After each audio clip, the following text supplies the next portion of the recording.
हरे कृष्णा। तो आज हम श्रीमद् भागवतम के दूसरे स्कंद के 10वें अध्याय के पहला, दूसरा और तीसरा श्लोक को पढ़ रहे हैं। तो अब जो है इस अध्याय का नाम है भागवत सभी प्रश्नों का उत्तर है।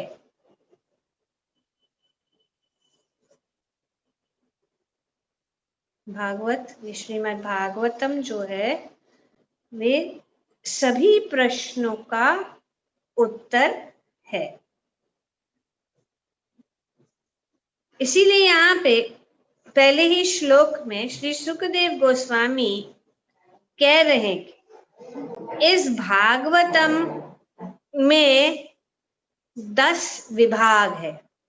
तो इन 10 विभागों में सभी प्रश्नों का उत्तर हम पाते हैं। तो ये 10 विभाग क्या है, ये पहले श्लोक में बताया गया है। इस श्रीमद् भागवतम में 10 विभाग है।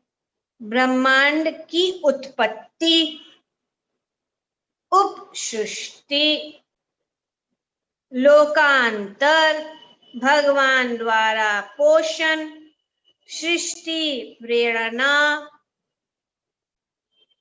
मनुओं के परिवर्तन, ईश्वर ज्ञान और अपने घर भगवत धाम गमन और मुक्ति तथा आश्रय से संबंधित है। तो ये 10 टॉपिक्स है।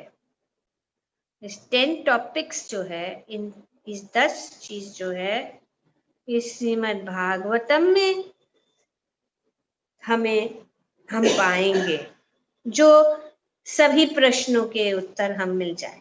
जो भी हमारे मन में प्रश्न है सृष्टि के द्वारा और सभी जो लोकों के द्वारा, इतने ब्रह्मांड है, इतने लोक है, भगवान किस प्रकार से इन सब चीजों को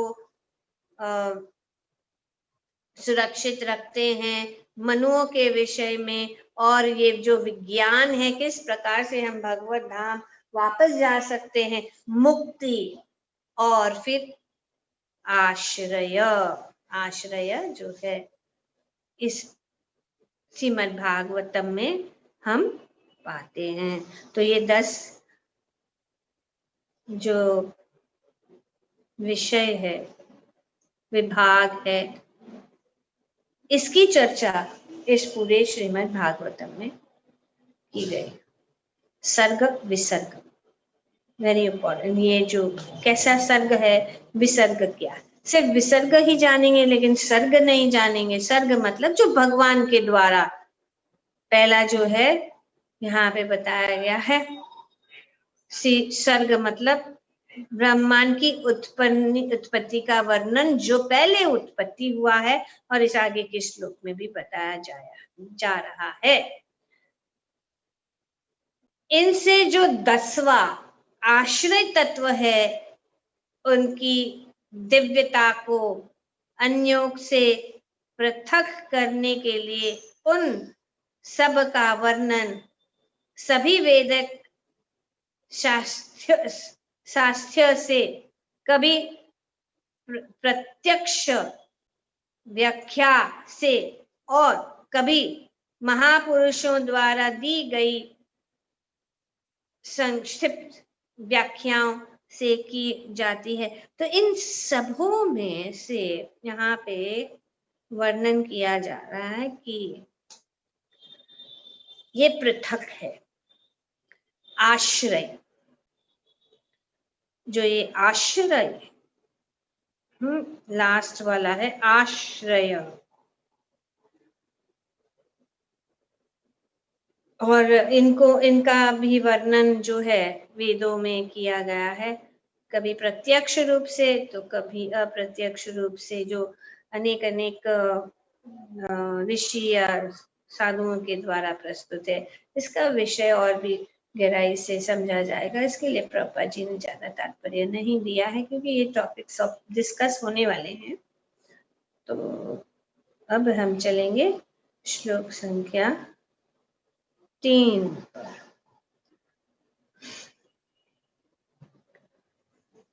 पदार्थ के 16 प्रकार, तो 16 वो हम जान लिए हैं पहले ही, जब भगवान इसी अध्याय में वर्णन किया गया था। अर्थात 5 तत्व, जल वगैरह, जल, आकाश वगैरह, वायु, ध्वनि, रूप, स्वाद, गंध, स्पर्श तथा नेत्र, कान, नाक, जीभ, त्वचा एवं मन की तात्विक सृष्टि सर्ग कहलाता है। तो सर्ग मतलब क्या है, ये हम इसमें समझे। सर्ग जो पहले से, जो भगवान के द्वारा क्रिएट किया गया, या भगवान ने जिसकी सृष्टि की है, भगवान ने जिसका निर्माण किया, ये सब जो ये पदार्थ, इन शॉर्ट भगवान ने सब पदार्थ तैयार किए हैं, और ब्रह्मा जी को इस पदार्थ से जो है अनेक अनेक वेराइटीज क्रिएट करना है। Ingredients were supplied by the Lord, जैसे कि पांच महाभूत, और सब कुछ जो हम देखते हैं इसका कॉम्बिनेशन, परमिटेशन एंड कॉम्बिनेशन है, जिसके वजह से ब्रह्मा जी जो है उस तरह से कार्य करते हैं, और अनेक अनेक जो रूप और अनेक अनेक जो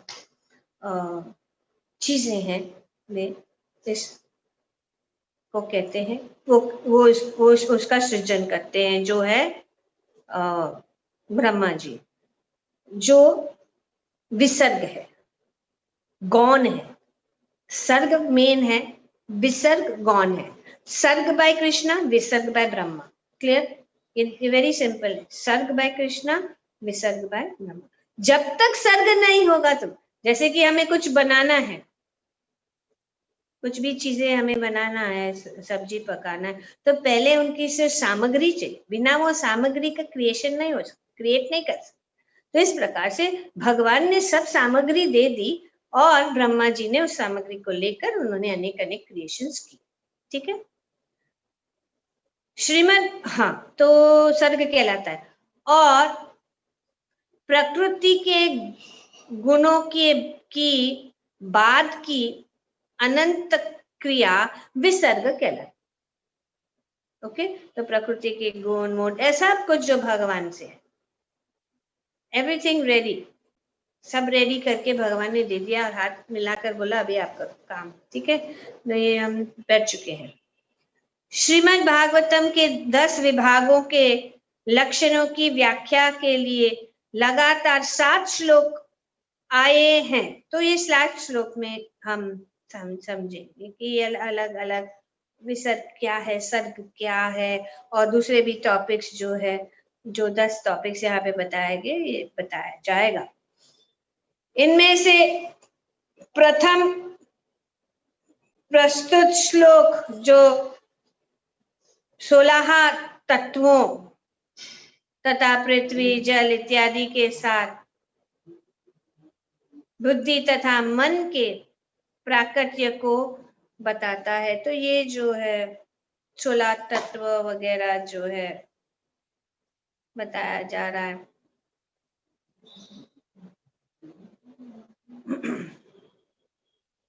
पर्वती सृष्टि आदि पुरुष एवं गोविंद के अवतार महाविष्णु की उपयुक्त 16 शक्तियों की प्रतिक्रियाओं का फल है, जैसे कि ब्रह्म संहिता में बताया गया। तो ये जो है सर्ग भगवान महाविष्णु से उत्पन्न हुआ है, और उसके बाद में जो विसर्ग है, जैसे कि बताया गया है कि ये 16 जो अलग अलग अलग जो शक्तियां हैं बताया जा रहा है। और इसके बाद में जो इनका जो इंटरैक्शंस के वजह से बहुत सारी चीजें हो जाती है, इसका ब्रह्म संहिता में वर्णन किया गया है। यत् कारणावा जले भजति सो स्म योग निद्रा अनंत जगदंड स रोमकूप। भगवान महाविष्णु के रोमकूप, और कहाँ पे लेते हैं? कारणांचल। आधार शक्तिम अवलंब्य परम स्वमूर्तिम गोविंदमादि पुरुषम तमहम भजामि। तो यहाँ पे गोविंद श्री कृष्ण का प्रथम पुरुष अवतार, प्रथम पुरुष अवतार महाविष्णु कहलाता है। सबको समझ में आ जाएगा क्योंकि आप लोग सब जान चुके हैं और पढ़ते हैं। सो हमने जैसे बताया कि जो कुछ भी है प्रभुपाद जी के तात्पर्य को पढ़ के हमारा जो रिवीजन होता रहेगा, हमारा स्मरण फिर से आएगा और पूरा जो है सेट हो जाएगा अपने आप बैठे बैठे सुनने से। और रोज जो है इस भगवान प्रभुपाद जी के तात्पर्य के साथ हमारा अगर संपर्क हो तो ये हो सकता है। तो गोविंद पहला कौन है? गोविंदम आदि पुरुषम। यहाँ पे ब्रह्म संहिता में बता आधार शक्ति अवलंब्य परा स्वमूर्तिम गोविंदमादि पुरुषम तमहम भजामि।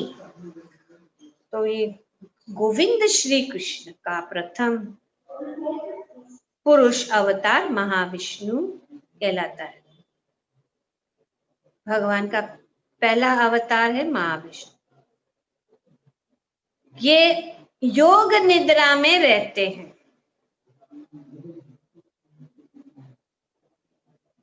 कारणा वजले, और इसके दिव्य शरीर के प्रत्येक रोम छिद्र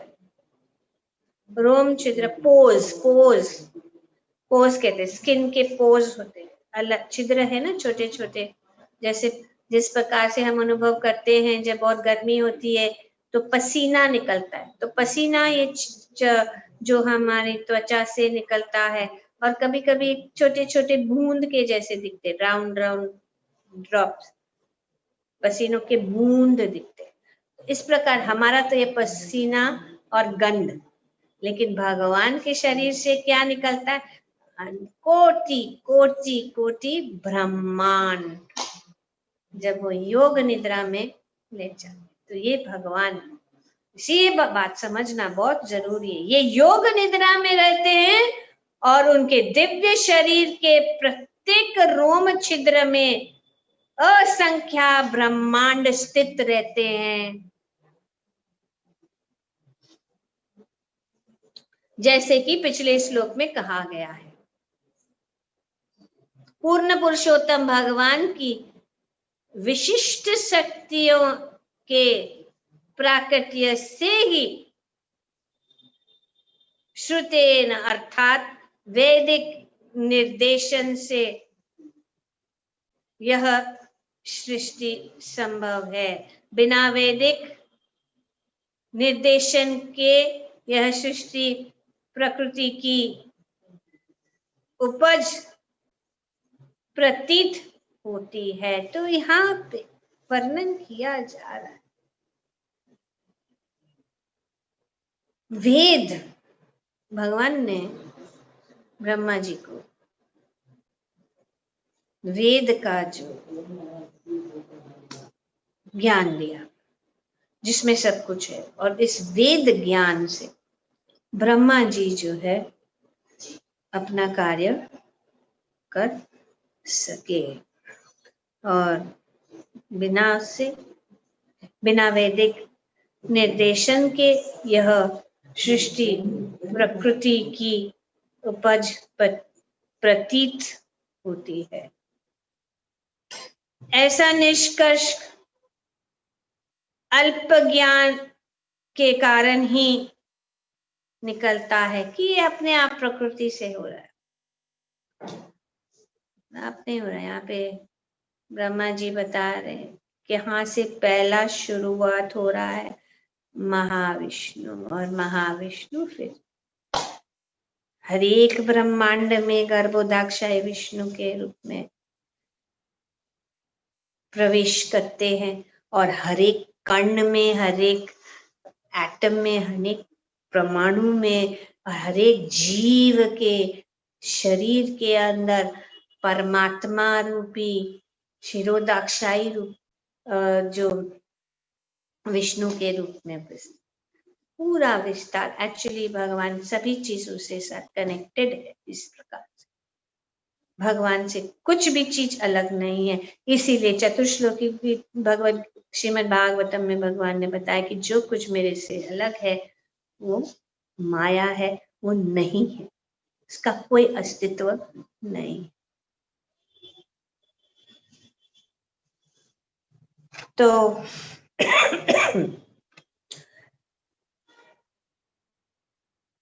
ऐसा निष्कर्ष अल्प ज्ञान के कारण ही निकलता है। वैदिक निर्देशन से स्पष्ट है कि समस्त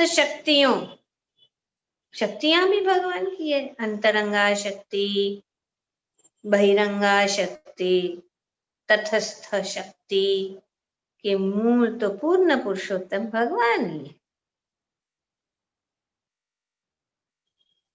और जैसा पहले बताया गया है, ये तो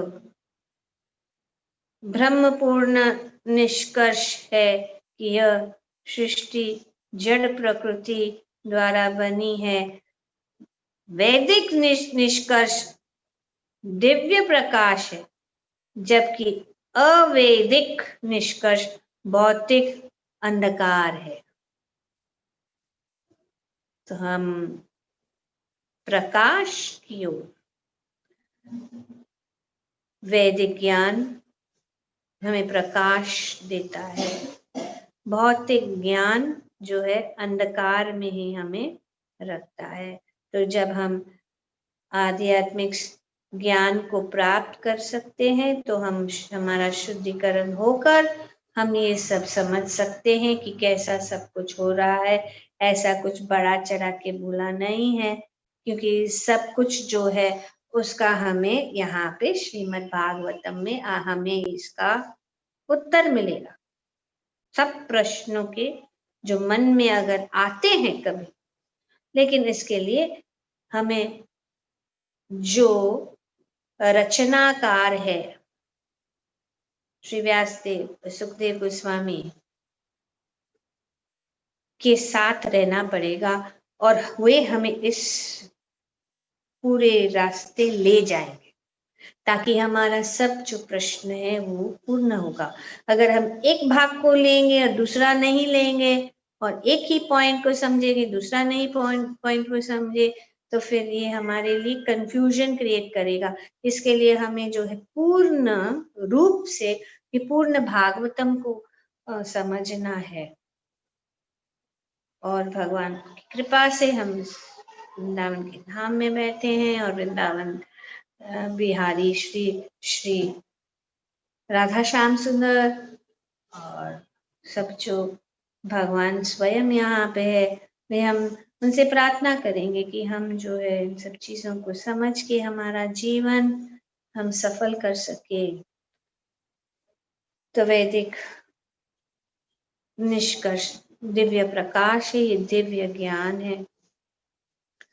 परमेश्वर की अंतरंगा शक्ति तथा परमेश्वर एक है, और बाहिरंगा तथा अंतरंगा शक्ति से संपर्क में ही प्रकाशित होती है। तो अंतरंगा शक्ति के अंश प्रत्यंश जो बहिरंगा शक्ति के से संपर्क जो किया जाता है वह तटस्थ शक्ति अथवा जीवात्मा कहलाता है। तो हम यहाँ पे शक्तियां क्या है? भगवान की अंतरंगा शक्ति, भगवान की आह्लादनी शक्ति, भगवान की आनंद प्रदायिनी शक्ति, भगवान की आध्यात्मिक शक्ति जो है, ये आह्लादनी शक्ति या जो अंतरंगा शक्ति, अंतरंगा अंतर जो उनसे उनके ही है लेकिन बाहर नहीं है, अंदर उनके है। तो बाहर की भी शक्ति है, अंदर की भी शक्ति है, और एक शक्ति जो हम सिर्फ जीवात्मा है वो है तटस्थ। Very simple. तो क्योंकि हम भी शक्ति है तो हम में भी कुछ गुण है, लेकिन वो गुण और मात्रा का अंतर है। और हमें क्या है? सबसे बड़ा चीज दिया गया है स्वतंत्रता। बॉर्डर लाइन, इस साइड में जाना है, इस साइड में जाना है। तो ये है। तो इस प्रकार आदि सृष्टि तो प्रत्यक्ष पूर्ण पुरुषोत्तम भगवान या परब्रह्म से होती है। क्लियर? आदि सृष्टि किससे होते हैं? भगवान परब्रह्म, परम धामम, पवित्रम, परमम भगवान से होती है आदि सृष्टि। First creation by the supreme lord, the form of Mahavishnu. Okay, second creation by Brahma ji. और गौण सृष्टि जो मूल अवयवों की प्रतिक्रियाओं का फल है, ब्रह्मा द्वारा रची जाती है। इस तरह समस्त ब्रह्मांड के कार्य प्रारंभ होते हैं, और that's how everything began. Now you want to know how everything began? Here. Even scientists don't.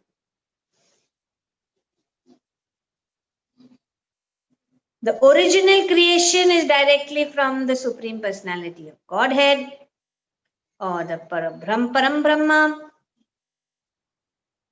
or the Lord Shri Krishna. And the second creation as a reactionary result of the original ingredients is made by Brahma. Clear? Sarg, Visarg. Right? Clear? Sarg and Visarg. Sarg by Krishna, Visarg by Brahma. Thus the activities of the whole universe started. Origin of the universe answered. Thank you very much. Grantaraj Srimad Bhagavatam ki jai. Om Tat Sat.